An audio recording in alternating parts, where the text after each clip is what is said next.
might not know this, but our senior pastor, Brian Hughes, has a hoverboard that he can use extremely well. It's surprising because he's super old, but he brought it to our monthly staff development meeting a few years back. People were mustering up the courage to ride it, so I decided that I could easily do it. If Brian can, then I can. Well, if you've never ridden a hoverboard before, it is really not easy. You have to place your feet just right on the slots. Because if you put too much weight on one side, you're going to go flying to the other. And you try to correct and align yourself, you're most likely going to fall off. So I weighed the risks, and I thought that the risk of me wiping out was unlikely-ish. And I would look so cool hopping on this thing first try and nailing it. And it started off so well.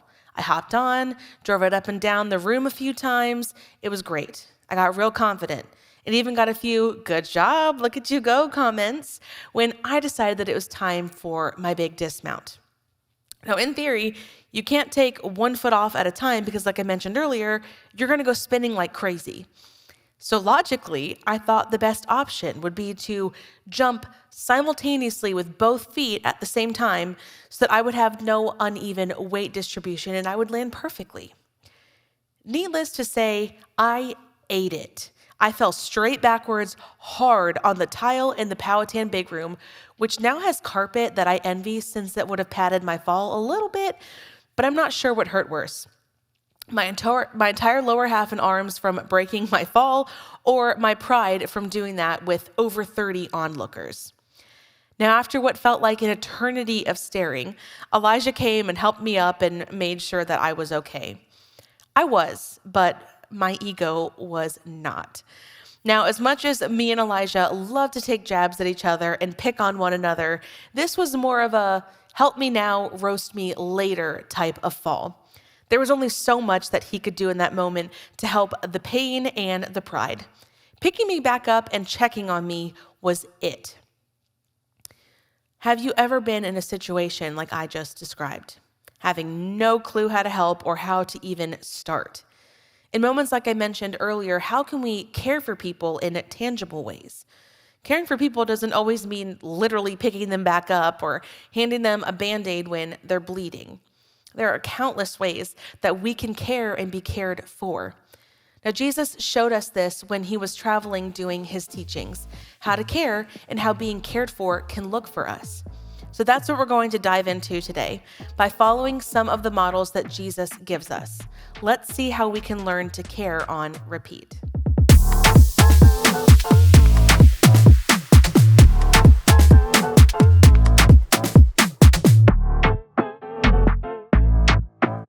Last week, we learned to listen on repeat, and this week, we're going to focus on caring. And yes, they are two different things. While sometimes to care for someone can simply be you listening to their story or situation, the two are not always intertwined. Listening is taking the time to really hear what people are trying to say, while caring, in essence, is the act of helping their current need. Caring for someone can be overlooked or even downplayed as a form of love, like Jesus models for us. And while we sometimes read about the miracles that Jesus performed, we sometimes can forget why he did them. It was not for the fame or the praise. He cared for us, and he wanted to do what he could to help us. From feeding the 5,000 with only a few loaves of bread and a handful of fish, while the people waited for Jesus to perform miracles for their loved ones, to healing a bleeding woman who was deemed unworthy by society or considered a lost cause. He did these miracles as a sign of love and caring. And we're going to take a look at one of the Gospels, which is the account of Jesus' life and his ministry earthside. I know not everyone is going to know the stories that I briefly mentioned earlier, so we're going to take a look at another one in Mark. This is the story of a man with leprosy. A man with leprosy came to him and begged him on his knees, "If you are willing, you can make me clean." Jesus was filled with compassion. When reaching out his hand, he touched the man. "I am willing," he said, "be clean." Immediately, the leprosy left him and he was cleansed. Jesus sent him away at once with a strong warning. "See that you do not tell this to anyone."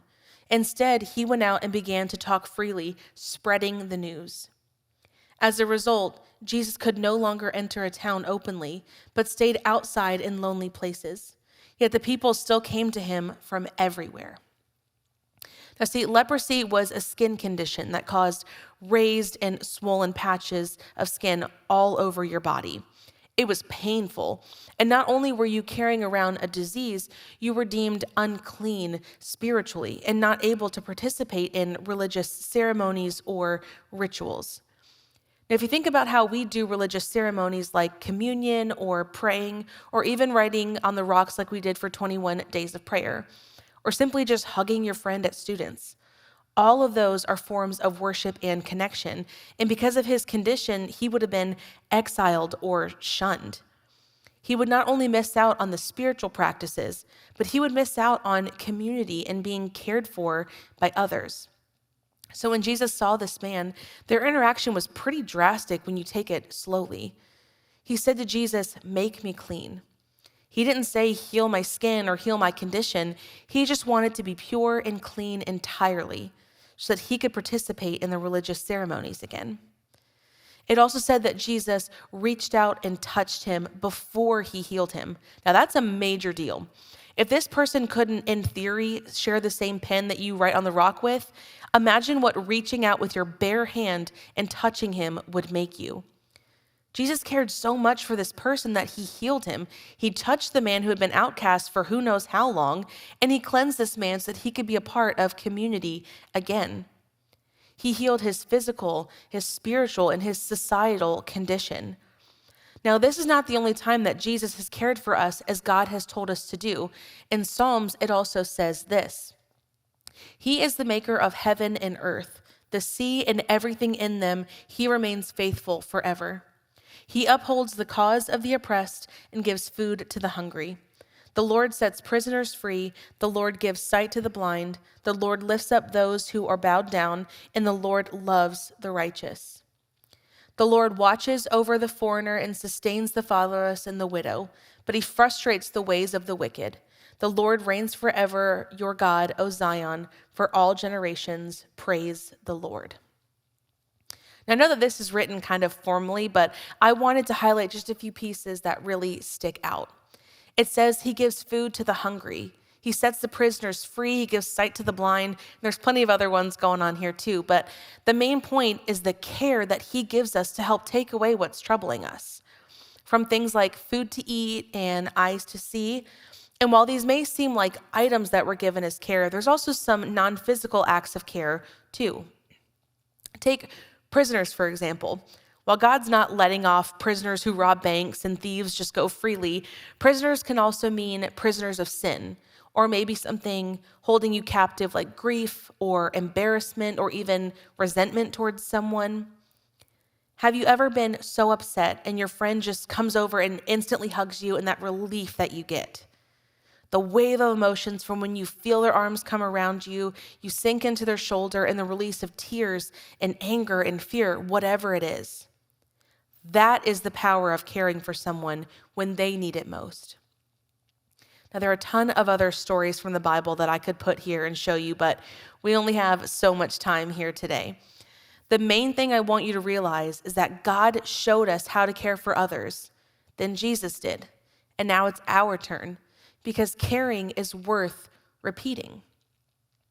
Now, I know that caring, like extra huggy, mushy, sentimental, whatever, is not everyone's form of expression. Some of you, that's your bread and butter, and you can't stop thinking about ways that you're going to go love on your friends. Either is completely fine, but I just wanted to show you a few ways that maybe you can love on the people around you a little bit more this week. First off is to see the need. While not everyone completely wipes out on the floor in front of everyone like I did and needed literal help, the need might be just a little bit less obvious. Maybe someone is going through a tough season in their life, like a divorce of their parents, a breakup with their boyfriend, or maybe they're just fighting with a friend. Always be on the lookout for ways that you can be there for that friend, like sending them a text or FaceTiming them when they just need to talk about something, or maybe just holding their hand while they process some information. Next is to feel the need. When Jesus heard about a need, he felt what the other person was asking for. He could feel their yearning. And we don't always do this as naturally and as instantly as Jesus did, but it's something that we can actively try to learn to get more in tune with those around us. For example, start to think about how some of the people who went to Jesus felt, like the woman who was bleeding for over 10 years, or the person just struggling to reach the hem of his cloak, or for the man with leprosy who was an outcast. How would you feel if you were them? And how would you respond to their needs? Caring for others isn't just setting out to fix a problem, but also identifying the feeling that drives us to help. And before jumping to take action to fix a need, take the time to ask why you feel the need to help. Understanding how someone feels can help motivate us to be there when they need us the most. And once we've done that, we're going to be ready to respond to the need. And this is going to look different for everyone in every situation. Someone might need a hug and a cry fest for like 20 minutes. Others may simply need just a hand on their shoulder while they pray or process news. And maybe you could send a text to a friend about to walk into a situation that they're dreading. Whatever it looks like for you, for the other person, for the moment, just be there. Be ready to respond and be ready to care for them as Jesus has cared for us. And this is where the story of the man with leprosy comes full circle. You and I will probably never get this disease. We wouldn't likely be outcast or shut out like that man was. But the part of the story that's important and applicable to us is the fact that Jesus showed him the ultimate act of caring.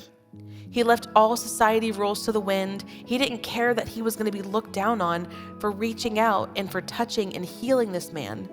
He simply saw a need, felt this man's plea for renewed life, and Jesus responded to it. And that is the ultimate act of caring that we need to have on repeat.